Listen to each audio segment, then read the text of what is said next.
Ao todo, foram 5 crianças que foram aterrorizadas durante as noites por este homem. 2 dos meus filhos e 3 filhos da minha irmã. Ao que parece, tudo está bem agora, mas ficamos tão traumatizados que ainda temos medo de que, em algum momento, aquelas coisas terríveis se repitam.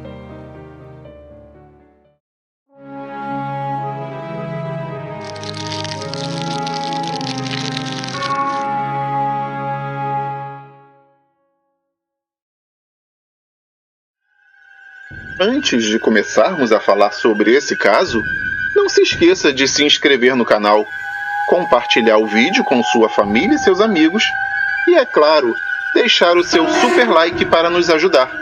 O like não custa nada para você, mas vale muito para o canal.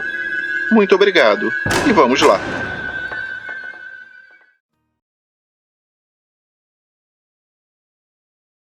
Olá, amigos do canal Casos para Ouvir no Escuro. O caso que eu vou contar é sobre algo que envolve diretamente a minha família, então vou omitir os seus nomes. Espero sinceramente que isso não incomode os ouvintes ao longo da minha narrativa. Eu testemunhei muitos eventos paranormais, mas há um que deixou uma marca muito profunda em mim. Considere que foi tão forte que até meus filhos foram afetados por ele e acabaram sofrendo bastante. Tudo começou em uma noite quando eu estava colocando o meu filho mais novo, de quase 2 anos, no seu berço, e a tranquilidade do ambiente foi interrompida por um som irritante e desagradável. Virei-me imediatamente para trás e percebi que havia uma cadeira muito perto de mim e que eu não lembrava de estar ali. Realmente, o som que eu tinha ouvido era o barulho de uma cadeira se arrastando, mas eu apenas achei que tinha sido em outro lugar da casa e que eu não tinha notado a cadeira ali perto. Como eu estava com muito sono, achei que era coisa da minha cabeça, e então não dei muita importância.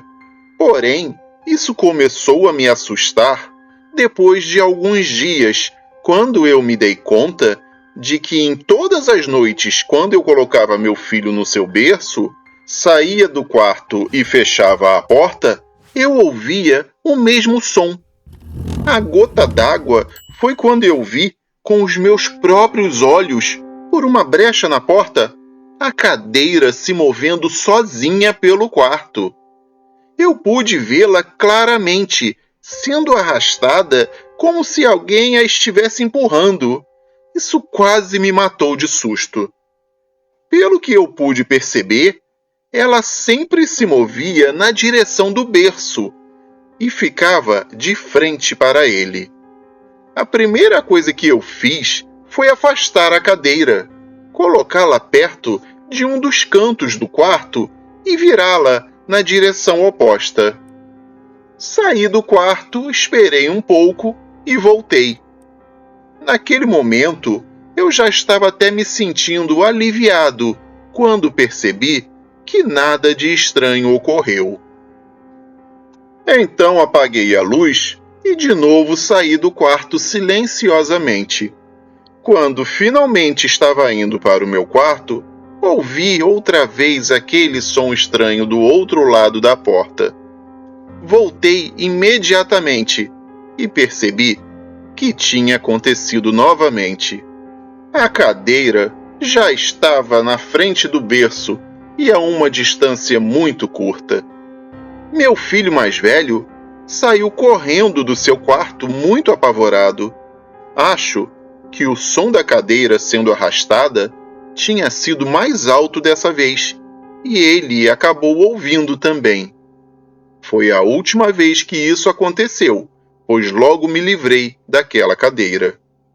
Entretanto, os fenômenos inexplicáveis não pararam por aí. Lembro que quando o nosso pequeno filho começou a vocalizar, e falar suas primeiras palavras da maneira própria da idade dele, aconteceu algo que nos fez perceber que as coisas estavam piorando muito. Uma noite, minha esposa e eu o ouvimos falando algumas palavras confusas enquanto estava sozinho no quarto, depois que foi colocado lá para dormir. Como quaisquer pais que amam seus filhos, nós nos aproximamos animados com o seu aprendizado e, em meio a risadas discretas, tentando prestar atenção no que ele dizia. Entretanto, quando eu ouvi claramente o que ele falava, tive uma das sensações mais horríveis que eu já senti na vida. Ele dizia nitidamente: "Não me deixe no escuro, não me deixe no escuro agora." Eu não poderia deixar isso passar assim, sem tentar entender o que houve. Então, quando amanheceu, eu perguntei a ele, como quem não quer nada, com quem que ele conversava no quarto. Foi meio difícil de entender devido à sua idade, mas a explicação mais precisa que conseguimos dele foi que ele conversava com um homem alto, de roupa escura e chapéu preto, que sempre aparecia para ele quando estava sozinho. Não sabíamos como reagir a isso. Não sabíamos o que fazer. Tentávamos deixá-lo sozinho pelo menor tempo possível. E devo esclarecer que durante esse período nunca vimos homem nenhum pela casa. O que mais nos desanimava é que ele parecia vê-lo somente enquanto tentava dormir, chegando ao ponto em que ele não queria mais fazer isso. Só adormecia quando o cansaço o dominava. Mas geralmente, depois de alguns poucos minutos, ele acordava chorando, dizendo que tinha visto o homem de roupa escura em seus sonhos novamente. Já estávamos prestes a tomar a decisão de levá-lo ao médico, quando um dia eu contei para minha irmã tudo o que estava acontecendo.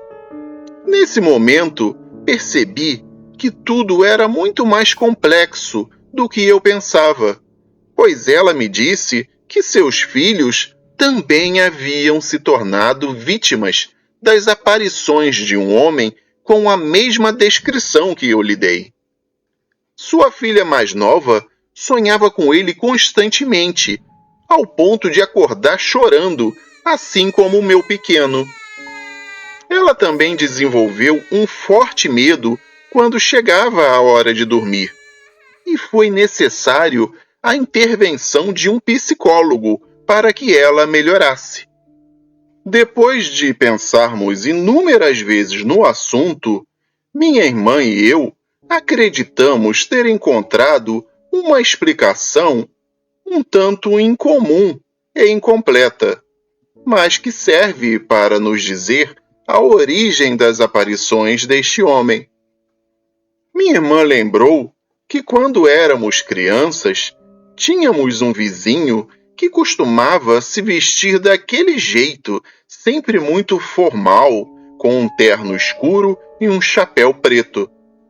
Ele amava crianças, brincava com ela e suas amigas com frequência, e sempre que se despedia, lhe dava muitos doces. Pelo que ela se recorda, ele era uma pessoa muito boa e não tinha maldade nenhuma no que fazia. Depois que minha irmã e eu crescemos, nunca mais tínhamos visto esse homem. Tentamos obter informações sobre ele, perguntando às pessoas mais idosas de nossa família, mas ninguém sabe o que aconteceu com ele. Acho muito arriscado de nossa parte tomar isso como uma afirmação, mas não conseguimos pensar em nada e nem ninguém além dele, já que as características físicas batem bem. Então, seguimos acreditando que este homem que conhecemos na nossa infância é aquele que aparece para os nossos filhos depois de mais de 30 anos sem ter notícias dele. Nós concluímos, com com base em quantos anos ele tinha na época, que muito provavelmente ele já faleceu. Fizemos orações pela alma dele, acendemos algumas velas e mandamos rezar uma missa em sua intenção. Felizmente, do mesmo modo que tudo começou, tudo foi se acabando, e finalmente chegou o momento em que os nossos filhos conseguiram dormir normalmente e sem serem incomodados. Ao todo, foram 5 crianças que foram aterrorizadas durante as noites por este homem. 2 dos meus filhos e 3 filhos da minha irmã. Ao que parece, tudo está bem agora, mas ficamos tão traumatizados que ainda temos medo de que, em algum momento, aquelas coisas terríveis se repitam. Nos enche de terror pensar na possibilidade desse homem começar a incomodar meus outros sobrinhos, filhos dos meus outros irmãos. Eu me despeço perguntando se há mais alguém aqui no canal que passou por alguma experiência semelhante. Um grande abraço a todos e cuidem-se bem.